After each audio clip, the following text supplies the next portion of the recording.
आज की इस वीडियो में हम बात करने वाला है फाइलोडेंड्रॉन की इस वैरायटी के बारे में। इस फाइलोडेंड्रॉन का नाम है फाइलोडेंड्रॉन बॉल मार्क्स। और फाइलोडेंड्रॉन्स की बहुत सारे वैरायटीज़ होती हैं और ये बहुत ही लो मेंटेनेंस और इजी टू केयर होते हैं। और इन सारी फाइलोडेंड्रॉन्स की वैरायटीज़ में जो पत्तियों का शेप है वो भी डिफरेंट डिफरेंट होता है।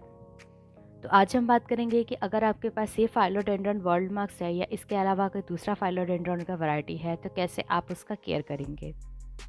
तो सारे फाइलोडेंड्रॉन्स का जो केयर टिप्स है वो सेम ही है। सबसे इम्पॉर्टेंट है कि आप उसके लिए ऐसा एक सॉइल मिक्सचर यूज़ करें जो बहुत ही वेल ड्रेन्ड हो और आप उसको ऐसी जगह रखें जहाँ उसका ब्राइट और इनडायरेक्ट सनलाइट मिलती रहे। इसके अलावा भी बहुत ज़रूरी है कि आप जिस भी तरह की मिट्टी की या जिस भी तरह का सॉइल मिक्सचर उसके लिए यूज़ कर रहे हो वो हमेशा मॉइस्ट रहे, क्योंकि ये प्लांट जो है ये ट्रॉपिकल प्लांट्स है, यानी इसको ह्यूमिडिटी या आर्द्रता बहुत ज़्यादा पसंद होती है। अगर बात करें स्पेसिफिकली इस फाइलोडेंड्रॉन की, तो सारे के सारे फाइलोडेंड्रॉन्स जो हैं वो एरिसिया फैमिली से बिलोंग करती हैं। और आप देख पाएंगे कि मोस्ट ऑफ ऑल इनके जो लीव्स के जो शेप्स होते हैं वो हार्ट शेप के होते हैं और जो टिप्स होती हैं वो नैरो हो जाती है, क्योंकि ये मेनली रेन फॉरेस्ट से बिलोंग करते हैं। तो आप देख पाएंगे कि इसकी जो लीव्स है वो कितनी ज़्यादा ग्लॉसी है ताकि इसमें पानी ना रुके। तो जो सबसे इम्पॉर्टेंट बात है वो है सॉइल मिक्सचर कैसा होना चाहिए। तो आपको हमेशा ऐसा सॉइल मिक्सचर यूज़ करना चाहिए जो बहुत ही वेल ड्रेन्ड हो, जिससे जो एक्सेस अमाउंट का जो वाटर है, जो एक्सेस वाटर है वो हमेशा ड्रेन्ड आउट हो जाना चाहिए। पर आप अगर ऐसा सॉइल मिक्सचर यूज़ करें जिसमें पानी रुक जाए तो उससे ये होगा कि इसकी जो रूट्स हैं उनमें अच्छे से ऑक्सीजन नहीं मिलेगा और जिसके कारण से इसको रूट रॉट की समस्या आएंगी। अगर आपके पास किसी भी तरह का फाइलोडेंड्रॉन है और आप देख रहे हैं कि उसकी जो लीव्स हैं, इसकी जो पत्तियां हैं वो दिन ब दिन येलो होती जा रही है, सडनली येलो होती जा रही हैं या ब्लैक होती जा रही हैं, तो इसका कारण हो सकता है कि आपने जो सॉइल मिक्सचर यूज़ किया है वो गलत है। तो मैं बेसिकली इसके लिए जो सॉइल मिक्सचर यूज़ करती हूँ वो है cocopeat, perlite, river sand, cow dung compost. इसके अलावा भी आप सिर्फ इसको लिका बॉल्स पे भी यूज़ कर सकते हैं। इस प्लांट को हैप्पी रखने के लिए बहुत ज़रूरी ये भी है कि इसमें जो ह्यूमिडिटी है वो बरकरार रहे, क्योंकि ये ट्रॉपिकल प्लांट है तो इसको ह्यूमिडिटी बहुत ज़्यादा पसंद है। तो ह्यूमिडिटी क्रिएट करने के लिए आप इसको टाइम टू टाइम मिस्ट कर सकते हैं और आप इसको पेबल ट्रे भी दे सकते हैं। बात करें अगर सनलाइट की, तो ये जो फाइलोडेंड्रॉन बर्ड मार्क्स है इसको ब्राइट इनडायरेक्ट सनलाइट बहुत पसंद है। आप इसको लो लाइट एरियाज़ में भी ग्रो कर सकते हैं, बट इस प्लांट को या किसी भी तरह के फाइलोडेंड्रॉन्स को कभी भी डायरेक्ट सनलाइट में मत रखिएगा, क्योंकि इससे इसकी पत्तियां जल सकती हैं।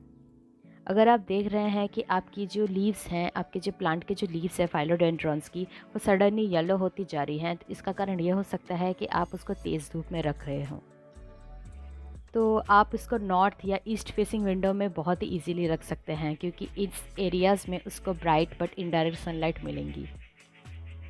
थर्ड इम्पॉर्टेंट पॉइंट है कि कैसे आपको अपने इस फाइलोडेंड्रॉन की वैरायटी को या दूसरे किसी फाइलोडेंड्रॉन को वाटर करना है।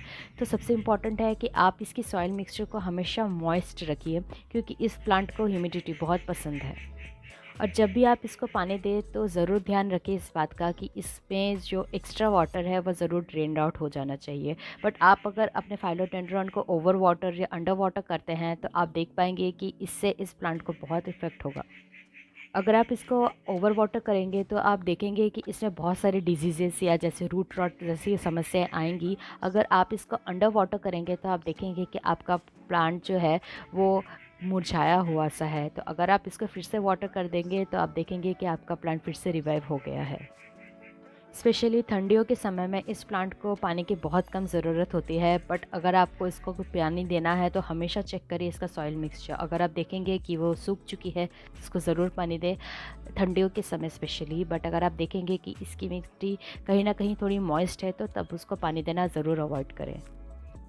अब बात करते हैं कि कैसे आपको अपने इस फाइलोडेंड्रॉन बर्ड मास्क को या किसी भी तरह के फाइलोडेंड्रॉन को कैसे फर्टिलाइज करना है या कैसे उसको खाद देनी है। तो जैसे कि मैंने आपको बताया कि मैं अपने पॉटी मिक्सचर में मेनली हमेशा काउडंग कंपोस्ट या गोबर की खाद यूज़ करती हूँ कि इसको हमेशा ही फर्टिलाइज़र मिलता रहे। बट अगर आपने अपने सॉइल मिक्सचर में काउडंग कंपोस्ट या किसी भी तरह की खाद नहीं मिलाई है तो आप इसको महीने में कम से कम 2 से 3 बार इसको किसी भी तरह का फर्टिलाइज़र दे सकते हैं। मैं हमेशा आपको सजेस्ट करूँगी कि आप ऑर्गेनिक वे यूज़ करें, क्योंकि केमिकल फर्टिलाइज़र को यूज़ करना थोड़ा रिस्की होता है। आप जिस भी तरह की सॉइल मिक्सचर अपने इस प्लांट के लिए यूज़ कर रहे हों, बहुत ज़रूरी है कि वो ऐसा फर्टिलाइज़र हो या ऐसा खाद हो जिसमें नाइट्रोजन की अमाउंट बहुत ज़्यादा हो या नाइट्रोजन की मात्रा काफ़ी ज़्यादा अमाउंट में हो, क्योंकि इससे इस प्लांट को ग्रो करने में बहुत ज़्यादा हेल्प होंगी और आप देख पाएंगे कि इसकी जो लीव्स हैं या जो पत्तियाँ हैं वो काफ़ी बड़ी साइज़ में आएंगी। जो नेक्स्ट पॉइंट है कि कैसे आपको अपने इस प्लांट को प्रोपागेट करना है, तो आप सारे फाइलोडेंड्रॉन्स के स्पेसिफिकली देखेंगे कि उसकी जो स्टेम्स हैं उसमें ही एरियल रूट्स होते हैं, तो आप इसको एयर लेयरिंग के थ्रू भी इसको प्रोपागेट कर सकते हैं और इसको नॉर्मल स्टेम कटिंग के द्वारा भी प्रोपागेट कर सकते हैं। और जब भी आप इसकी कटिंग लें तो आप उसको पानी में भी प्रोपागेट कर सकते हैं बहुत इजीली। और अगर आप अपने फाइलोडेंड्रॉन को वाटर में प्रोपागेट या पानी में प्रोपागेट कर रहे हैं तो बहुत ज़रूरी है कि आप उसका पानी लगभग 2 से 3 टाइम सप्ताह में चेंज करें। अब बात करते हैं कि आप कौन से प्रॉब्लम्स मेनली अपने फाइलोडेंड्रॉन में देख पाएंगी। इस वैरायटी के अलावा दूसरे फाइलोडेंड्रॉन्स में भी ये प्रॉब्लम्स होती हैं। तो पहला प्रॉब्लम्स है थ्रिप्स, सेकंड प्रॉब्लम है स्पाइडर माइट्स और थर्ड प्रॉब्लम है मिली बग्स। इसके अलावा भी अगर आप देखेंगे कि आपके फाइलोडेंड्रॉन्स में कोई और तरह की प्रॉब्लम्स आ रही हैं, तो पहला सॉल्यूशन इन सारे प्रॉब्लम्स का ये है कि आप अपने लीव्स को बहुत अच्छे से क्लीन रखें हमेशा। और अगर आपके प्लांट्स में ये प्रॉब्लम स्टार्ट हो गई हैं तो आप फर्स्ट एड के लिए नीम ऑयल ज़रूर यूज़ करें। इन सारे पॉइंट्स के अलावा भी अगर आपके पास कोई भी क्वेश्चन है किसी भी हाउस प्लांट को लेकर, तो प्लीज़ कमेंट सेक्शन में जाके कमेंट कीजिएगा। तो फ्रेंड्स, आज के इस वीडियो में बस इतना है, मिलते हैं अगले वीडियो पर।